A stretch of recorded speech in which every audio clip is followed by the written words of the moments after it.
I caught my husband and his secretary kissing in our bedroom. He smiled and said it's not what it looks like. By the end of the night, his smile was long gone. I never thought I'd find myself here, standing in the doorway of my own bedroom watching the man I married, the man I trusted, kiss another woman. My heart raced. My blood ran cold. I'd never expected it to end like this. Kevin was sprawled on the bed, lips pressed against his secretary's. Her name was Jenna, and from the looks of it, they'd been at it for some time. They didn't hear me walk in. I stood frozen, gripping the doorframe. My mind spinning, how had this happened? Where had I gone wrong now? Let's jump into the story and see what Kimberly decided to do when her world was turned upside down. Kevin pulled away from Jenna, turning to face me with that familiar smile, the smile he always used when he thought everything could be fixed with charm. But today, that smile felt like a slap in the face. It's not what it looks like, he said with that same lazy grin. His voice was casual. Too casual, as though I was the one making this a bigger issue than it needed to be. My fists clenched, and I had to fight the urge to scream, to throw something. I could feel the tears building up, but I didn't let them fall. Not yet. I don't think I need an explanation, Kevin, I said, my voice trembling, but I kept my composure. I turned away from the doorway, closing it softly behind me. No drama, no confrontation. I wanted to think. I needed a plan over the next few hours. I tried to process everything I could hear. Kevin's muffled voice calling out to me from the other side of the house. He was apologizing, or maybe trying to explain himself. But I couldn't bring myself to listen. I didn't want his words anymore. They were hollow, empty promises I'd heard too many times before. I sat at the kitchen table staring out the window, the weight of betrayal sinking in like a stone. How long had this been going on? Were there others? Was this just the one affair? Did I even want to? Did I know the answer? It didn't matter. Kevin had made his choice, and now it was time for me to make mine. The thought of him smiling as he explained himself, as if everything would just be forgiven with a few pretty words, made my blood boil. He'd crossed a line, and I wasn't going to let him get away with it. He needed to face the consequences of his actions. I reached for my phone, my fingers hesitating for a second. Could I really do this? Could I really ruin his life? But then I remembered his smirk, his unremorseful attitude he didn't deserve. Mercy, he had stolen something from me, something I couldn't get back without a second thought. I dialed the number of his boss, Mr. Holloway. A cold sweat formed on my brow as the line rang, but I didn't hesitate. I knew what I had to do when Holloway picked up his voice, professional call. I was blunt. I need to talk to you about Kevin, I said, my voice steady, despite the storm raging inside. He's been having an affair with his secretary, Jenna, and I just caught them in our bedroom. There was a long pause on the other end of the line. I could almost hear him processing the information. Kevin had always been the star employee, the charming one, but there was no going back. Now, I wasn't about to sit here in silence while he lived a life built on lies. I have proof, I continued, and I'll be sending it to you. I thought you should know what kind of man you're keeping on your team. Mr. Holloway didn't say much. He just thanked me for the information and said he would handle it. I hung up my hand, trembling, but a strange sense of relief washing over me. I had done it. Kevin's fate was no longer in my hands. It was in the hands of his employer, and I knew what would come next. Hours passed, though they felt like days. Kevin kept trying to reach me. I didn't answer. I couldn't stomach hearing his voice. He had ruined everything, and now he was going to face the consequences. Finally, as night began to fall, I heard the sound of a car pulling into the driveway. My heart skipped a beat. Kevin was home. I walked to the door, took a deep breath, and opened it. Kevin stood there, his face a mix of confusion and desperation. His eyes searched mine, but I didn't flinch. I didn't feel sorry for him anymore. Kimberly, he said softly, his voice low. Please, can we talk? I'm so sorry. I didn't mean for this to happen. I looked him in the eye. His words felt like nails scraping against a chalkboard. He still didn't get it. He still thought he could talk his way out of it. You should have thought about that before you kissed her in our bed, I said, my voice sharp, cutting through the air between us. You didn't just hurt me, Kevin. You've destroyed everything we built together. He opened his mouth to argue, but I raised a hand silencing him. Don't, I said. I've already made the call. His face pit as the words sank in. What he asked, his voice cracking. What call? The call to your boss, I said, watching as his world began to crumble. You're fired, Kevin. You're done. You don't get to do this to me and still keep your job. You're not that lucky. His eyes widened in shock, his lips moving but no words coming out. He looked as if he had been struck. Pack your things, I said coldly.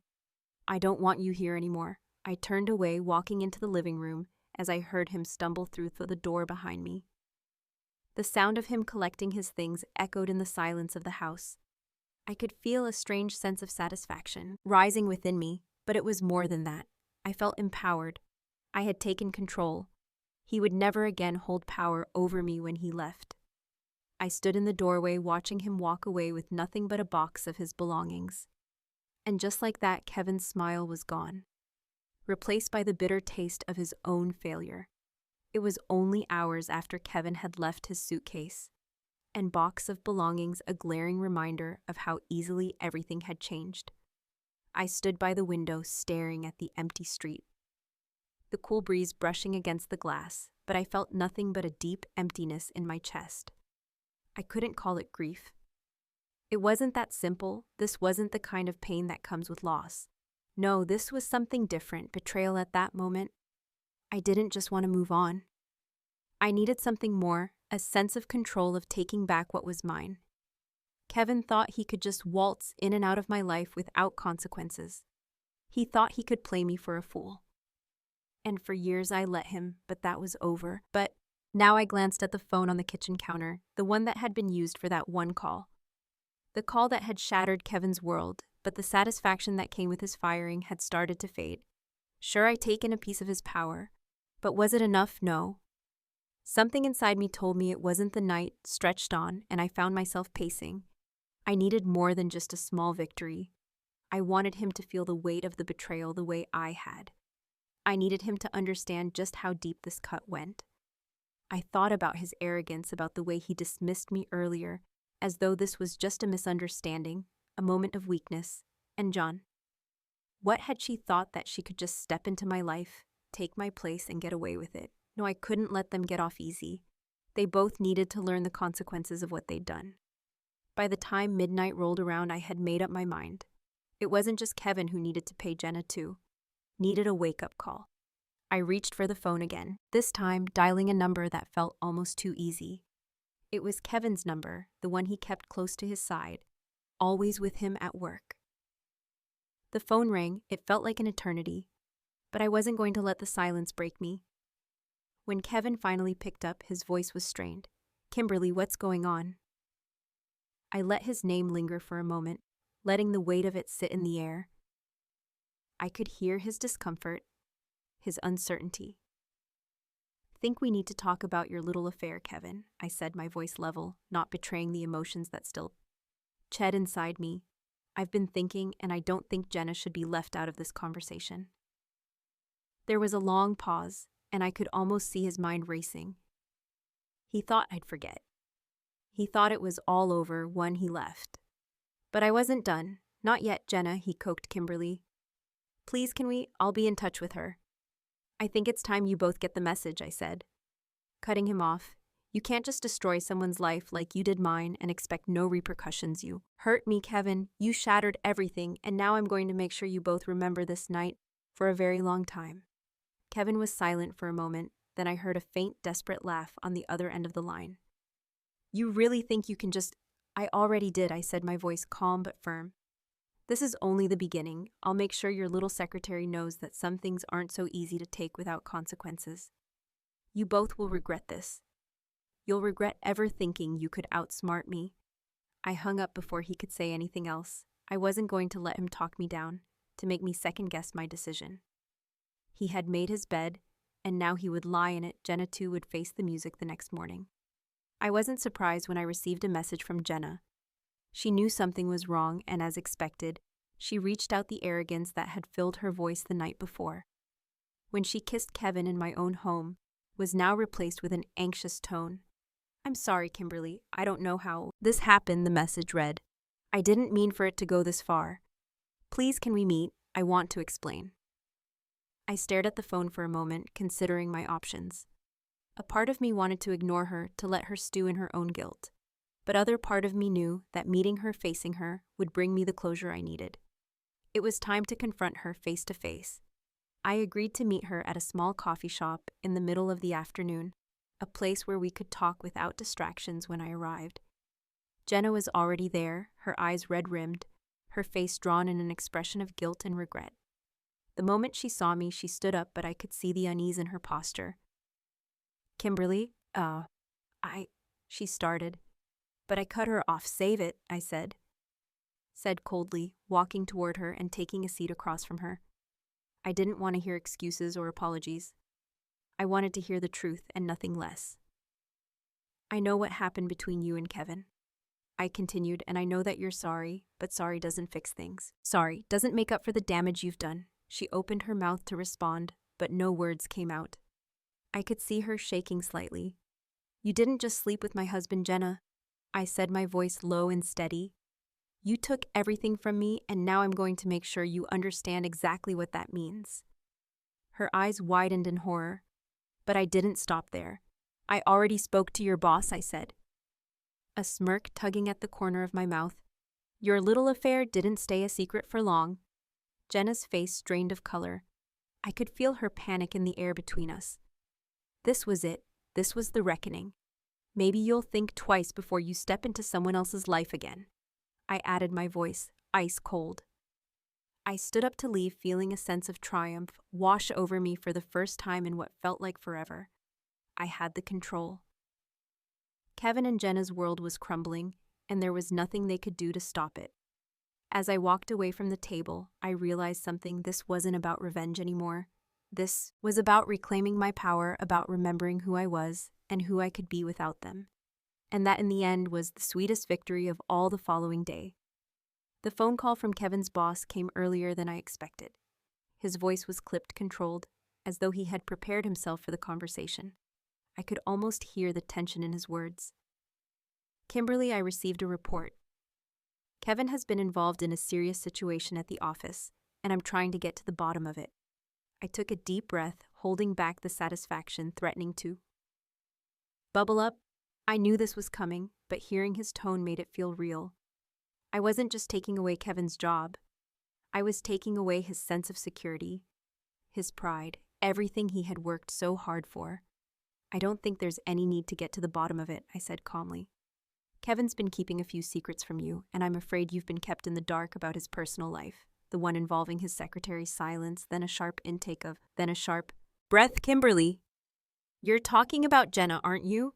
His voice cracked. There was no doubt left. Now he knew exactly what I meant.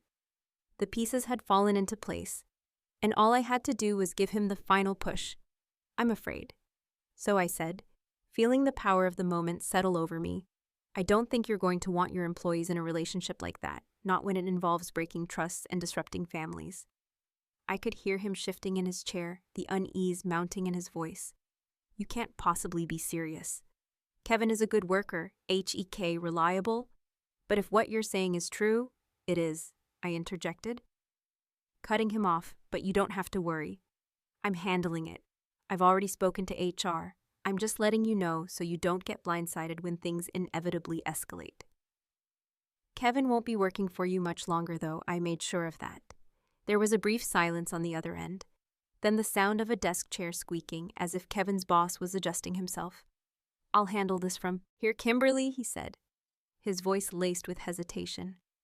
"I don't want to make any rash decisions, but it's clear there's more to this than I realized. I'm sure you'll do what's right," I said, my tone polite but firm. There was no going back for Kevin now, and I had made sure his boss knew what kind of man he had been working with. When I hung up the phone, I felt strangely empty, sure I'd secured the ultimate revenge. But now, what was I going to continue living this way, constantly calculating the next move in some twisted game of retribution? It wasn't like I didn't feel satisfaction, I did, but it was tinged with a sense of hollow. What Kevin had done was unforgivable. But would destroying his career really fix everything? Was that the redemption I was seeking? I pushed those thoughts aside, trying to focus on the next steps. Kevin wasn't the only one who needed to feel the weight of this betrayal. Jenna had a part to play in all of this too. She wasn't going to get off scot-free no matter how guilty she appeared when I confronted her. No, I had a few plans in mind for her as well.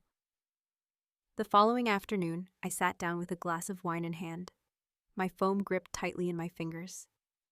The day had been strange, like waiting for something big to happen, a shift in the air that made the whole world feel like it was holding its breath.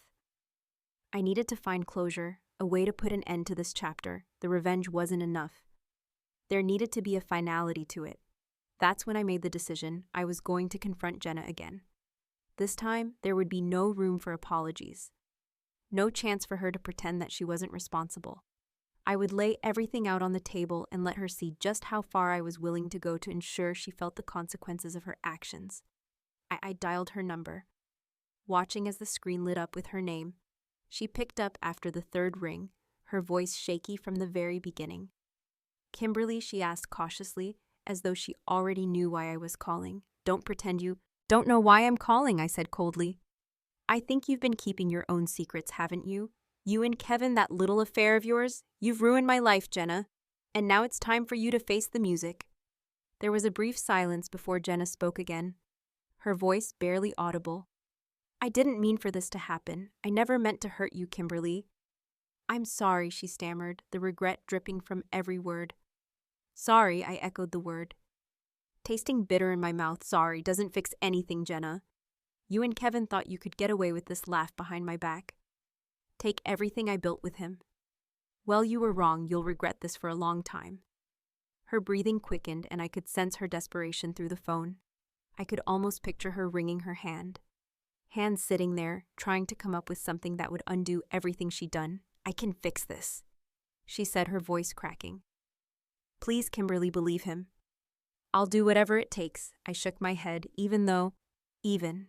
She couldn't see me. "It's too late for that. There's nothing you can do to undo what's already been done. But I want you to know something. This is far from over. You're going to feel the consequences of this." Just like Kevin, I hung up without another word. The finality of it all sinking in. It wasn't enough to take away Kevin's job. It wasn't enough to watch him squirm. No, what I needed, what I craved, was the satisfaction of seeing them both fall, the feeling of knowing that their world was falling apart because of their actions, that was the true revenge. As I closed my eyes and took a long sip of my wine, I realized something. Revenge wasn't about the satisfaction in the moment. It was about the long burn, the sense of control that I had now, and the certainty that they would never be the same again. And that, in the end, was what mattered most. By the time Kevin walked in the door that evening, I was already waiting for him. He didn't notice me sitting on the couch, at first lost in his own world, probably thinking about how he would talk his way out of whatever mess he had created. But when I spoke, his face drained of color, the bravado he had carried earlier in the day. That smile he had worn so proudly when he stood in front of me with Jenna in our bed was gone. "Kimberly, we need to talk," he said, his voice shaking. "Talk." I repeated, my voice calm but laced with coldness. "I think it's a little too late for that. Don't you? You've already said everything that needs to be said, haven't you?" I walked into my own bedroom to find you and your secretary kissing in my bed. "And all you can do? A smile and tell me that it's not what it looks like. What a joke, Kevin." His eyes flickered, guilt sweeping over his features, but it was too late for apologies. There was no way to take back the damage he'd done. It wasn't just about what happened in our bedroom anymore. It was everything. The lies, the secrecy, the betrayal, everything I had believed in for the last several years was shattered. I didn't mean for it to happen like this," Kevin stammered, reaching out to me, his hands trembling. I pulled back, keeping my distance. "Save it. I've heard enough of your excuses over the years to know that when you say I didn't mean it, you really mean I got caught." Kevin's face darkened. He clenched his jaw, frustration building. "Kimberly, this isn't who I am. This isn't who we are. We've been through so much together. Don't just throw it all away over a mistake." I met his eyes, letting the silence hang in the air. For a moment, I had heard all of this before. I had stood there forgiving him after every misstep. every betrayal, but this. This was different. This wasn't just a moment of weakness. This was a calculated decision, and it showed me exactly who he was. Is that what you think? I asked my voice quiet but sharp. You think I'm just supposed to forget all of this, that it's just a mistake? You brought her into our home. You kissed her in our bed, and you think a few words are going to make it better. Kevin took a step forward, desperation in his eyes. Kimberly, please don't do this. We can work through this. I love you, I laughed bitterly, shaking my head. Love, you're standing here telling me you love me while your hands were on her, and now you want me to believe that everything is fine. Oh, Kevin, this is over. I stood up, walking over to the side table and grabbing the envelope. His eyes followed me, curiosity growing as I held it up. What's that? He asked, a confused frown on his face. This, I said, letting the weight of the moment settle in, is your resignation letter. I've already spoken to your boss. I made sure of it. They're firing you. Your little secret affair won't go unnoticed anymore. Kevin's face went from shock to belief. What, Kimberly? You didn't, you couldn't, I could, and I did. I said, my tone unwavering. You've done enough damage to our lives, and now you're going to learn that actions have consequences. I won't just stand here and let you ruin everything I've worked for. His eyes widened, and for the first time I saw fear. You can't be serious. You wouldn't do that to me. You can't just destroy everything we've built. I stared at him for a long moment, allowing his words to hang in the air. The guilt that had once weighed on my chest now seemed insignificant compared to the anger that had been simmering inside me since the moment I found out Kevin had crossed a line. That I could know I wouldn't tolerate you did this. Kevin, you destroyed everything I said. My voice low but resolute now. It's time to face the consequences with that. I handed him the envelope. He reached for it, his hand trembling, but I stopped him. Not yet. I said, my voice cold first. You need to take a good look at what you've done. This isn't just about a job. This is about everything you've taken from me. The trust, the respect, the future I thought we had. I want you to remember that when you walk out that door tonight. Know that it's over for good. Kevin's face, twisted with a mix of emotions, rage, regret, and confusion, but there was nothing left to say he had dug his own grave. And as I watched him crumble, I couldn't help but feel a small sense of vindication. This was the moment I had been waiting for. The moment when the truth finally came to light and he had nowhere to hide. But it wasn't over yet. There was still Jenna to deal with as Kevin left. The weight of what had just happened hit me all at once. The feeling of satisfaction wasn't as overwhelming as I had imagined, but it was still there. It was something I had to do. Something that I had to make him feel. But I wasn't done yet. I still had one final piece to play. And when I was finished, there would be no room for any more lies. No more false promises. There would only be the cold, hard truth. Kevin had made the biggest mistake of his life. But I wasn't finished yet. I was far from done. And this was only the beginning after the sting of Kevin's betrayal and the bitter fire of revenge that had already taken hold of Kimberly. The next chapter of their story unfolded, a chapter where the consequences of their actions would be realized. Kimberly's resolve had been hardening with each passing hour. She had already taken swift and decisive actions to dismantle Kevin's life.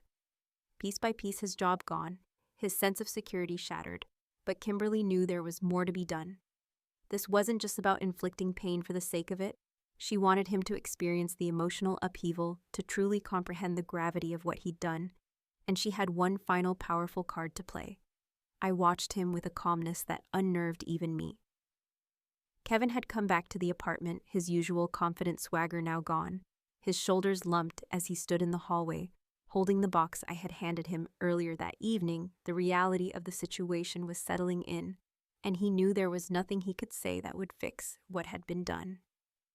You can't just do this, Kevin muttered, his voice tinged with frustration. He was fumbling with the buttons on his coat, avoiding eye contact almost, as if trying to wish the situation away. This is insane. You've ruined everything. I didn't respond immediately. I simply studied him, this man who had once been my partner, my confidant, and now stood before me as nothing more than a shattered version of what he'd once been. His arrogance had disappeared, replaced by desperation, you know? Kevin, I said slowly. You had everything handed to you on a silver platter, a good job, a beautiful wife, a comfortable life, but you threw it all away for a few moments of weakness. No, now I'm making sure you understand exactly what it feels like to lose everything. My voice trembled, but I quickly regained control, forcing the bitterness and hurt to fuel my words. He stood in silence for a long moment, a look of disbelief still on his face. He couldn't grasp the reality of it all. The sudden destruction of his life. I don't know what you want me to say, Kevin said at last, his voice soft. I never meant for it to get this far. It was a mistake. Kim, please don't do this. I could see the pleading look in his eyes, but it only made me more resolute. His pleas weren't for forgiveness, they were for himself. I had seen enough of that self-centeredness to last a lifetime. You don't get to decide how this ends, Kevin, I replied, my words cutting through the silence. You lost that right the moment you decided to betray me. You think your apology will fix this. Your apology means nothing, not after everything. He looked down, his fists clenched at his sides, his jaw set. I could tell he was fighting back the tears, trying to hold on to some shred of dignity. But it was clear that it was slipping through his fingers, and I was ready to watch him fall. You think this is the end? I asked, my voice quieter now. I made sure to reach out to your boss, not just to tell him about the affair, but about everything else. The falsified reports, the lies you told just to cover your tracks. This isn't just about losing a job, it's about your reputation, and that's something that doesn't come back so easily. Kevin's face drained of color as the full weight of my words hit him. You contacted them. I nodded slowly, watching his panic build. The confident, powerful man I had once known was breaking down right before me, and I felt no sympathy. He had destroyed every ounce of trust we had, and now he was left with nothing. I don't need to explain everything to you, I continued, but what you don't realize is that this wasn't just about revenge. This was about teaching you a lesson you'll never forget. You'll never forget what it feels like to have everything ripped from you, because that's exactly what you did to me. You ruined me, Kevin. You shattered everything. His hands fell to his sides, his expression hollow. He had no fight left in him for the first time in what felt like years. I saw him as I should have seen him all along, weak, desperate, and broken. You think I'm the bad guy here? Kevin asked, his voice a mix of anger and disbelief. You're the one who's making me pay for something that wasn't even that big of a deal. It was a mistake, Kim. You've made it into something far worse than it ever was. I stepped closer to him, my expression hardening. A mistake you call betraying your wife. A woman who trusted you, who stood by you, a mistake. This was calculated. You planned this, and now you're going to deal with the consequences. His eyes softened for a second, but the facade of bravado quickly returned. What do you want from me? He asked, his voice almost pleading. How? I want you to understand that actions have consequences, I said quietly. I want you to remember every moment of this, because when you leave here tonight, when you walk out that door, everything you've ever known will be gone, and it will never come back. I watched him process my words, and for the first time, I saw a flicker of something resembling realization. It was as if the weight of what I had done had finally broken through the cloud of self-pity he had been living in. You're right, he said softly, almost to himself. I've lost everything good, I replied, my voice steady. And now I want you to walk out of here and remember that this is what happens when you betray someone who loved you, when you lie and deceive. There's no going back. I didn't say another word as I turned and walked away, leaving him standing there, his life in pieces. The sound of the door closing behind me echoed through the apartment as I left him. With the consequences of his actions, it was over. The satisfaction from seeing Kevin lose his job was fleeting as I closed the door behind him that night. A strange silence enveloped me. My heart wasn't filled with triumph like I had expected. It wasn't filled with satisfaction. Not really, it was just empty. The taste of revenge lingered on my tongue, bitter and strange, but there was no joy in it. It hadn't healed anything. It hadn't fixed the parts of me that had been broken by his lies, his betrayal. I sat down on the couch, staring at the empty space where his things used to be.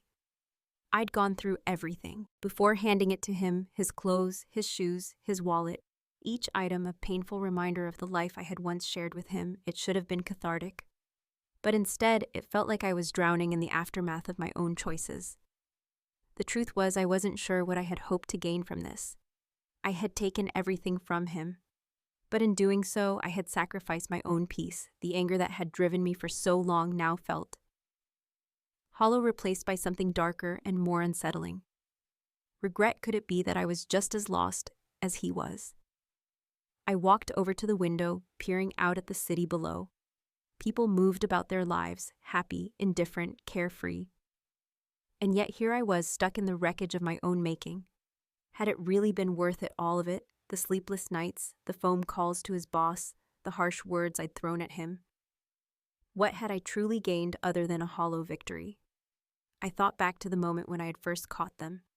Kevin and his secretary wrapped in each other's arms, kissing, in our bedroom. His smile, that smug, careless smile, would haunt me for a long time. But now it was replaced by the image of him standing there, begging for mercy, his face contorted with disbelief and anger. It was then that I realized the extent of his arrogance, the way he thought he could get away with everything. And yet even now, I found myself wondering, was this enough? Was seeing him lose his job, his reputation, his standing in the world, enough to make up for the betrayal? It wasn't, because in the end, revenge wasn't a remedy. It didn't heal the wounds. It just added layers of bitterness, of resentment. My heart had been scarred in ways I didn't fully understand, and no amount of revenge could ever undo that. A knock at the door interrupted my thoughts. I stood frozen for a moment, wondering if it was Kevin coming back to beg for my forgiveness. But it wasn't. It was Sarah, my best friend, standing in the doorway with a worried look on her face. "Kimberly," she asked gently. "Can I come in?" I stepped aside, allowing her to enter. Sarah had always been my sounding board, the one person I could trust completely. I sat back down on the couch, running a hand through my hair, feeling the weight of everything crashing down on me. "What's going on?" Sarah asked, her eyes scanning my face. "You don't look like someone who just got revenge," I chuckled bitterly. "I guess it's not as satisfying as I thought it would be." She sat down beside me, her voice soft but firm. "I know you're hurt, Kim. I know what Kevin did to you, but this isn't you. You're not the type of person who seeks out revenge." You used to think that," I replied, my voice shaking with emotion.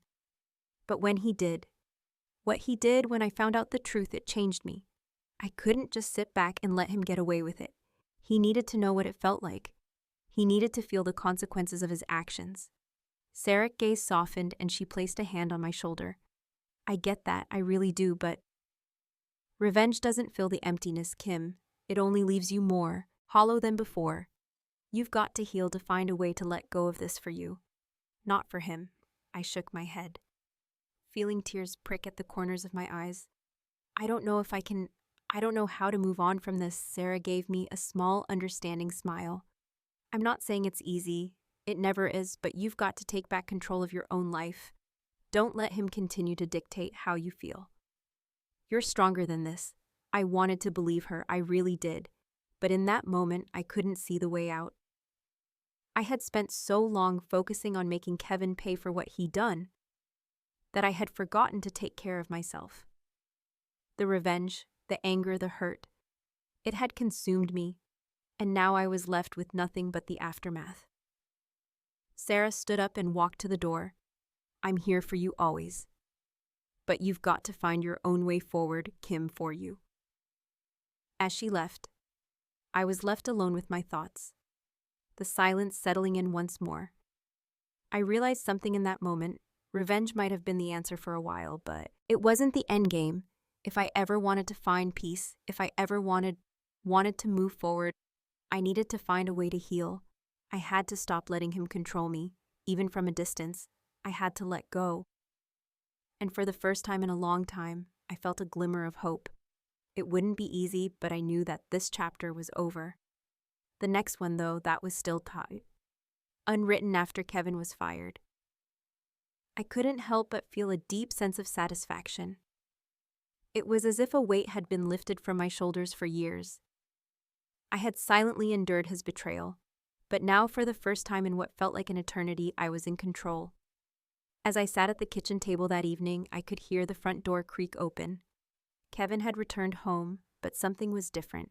His steps were heavier, his shoulders slumped as if the world had come crashing down on him. When he walked in, his face was a mask of frustration, but I could also see the fear beneath it. Without saying a word, I stood up and handed him a small box. "Your things," I said coldly, trying to mask the mixture of emotions that were bubbling inside me. Felt surreal watching him stand there, broken in front of me. Kevin looked at the box, then back at me. "You had no right to do this. You can't do this," he muttered, his voice shaky.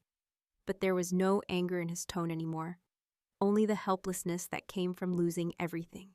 "You shouldn't have done what you did, Kevin," I said quietly, my voice trembling slightly. "You've crossed a line that's impossible to come back from." I watched him as he opened the box.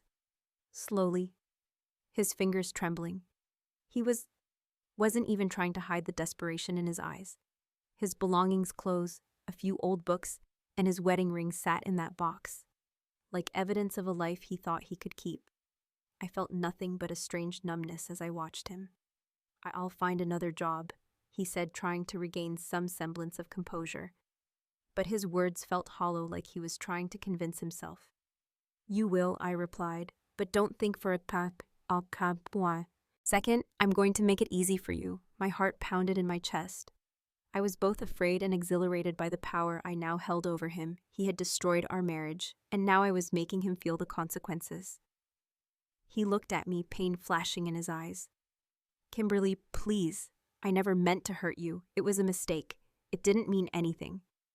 I couldn't hold back the laugh that escaped my lips. Bitter and cruel. "A mistake? You've been sleeping with your secretary for months, and you call it a mistake?"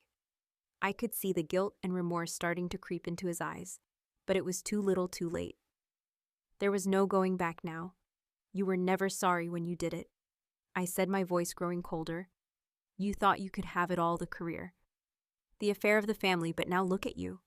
He stepped closer, but I took a step back, holding up the box between us like a barrier.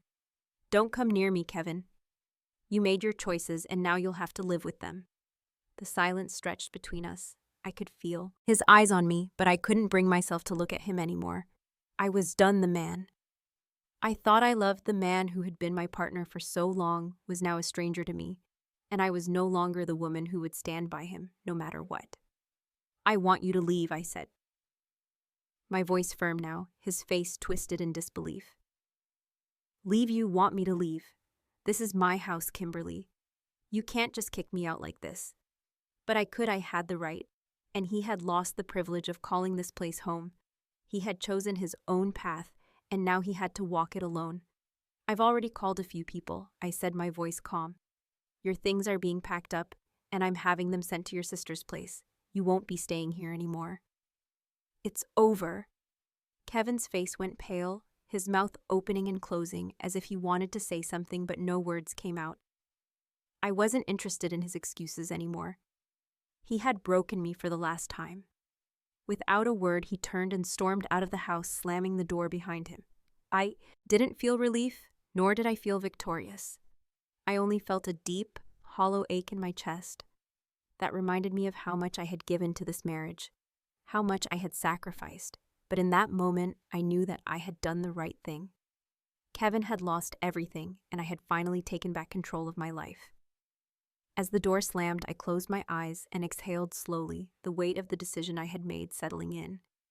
I didn't know what the future held, but I knew I had to move forward on my own, and for the first time in a long time, I wasn't afraid.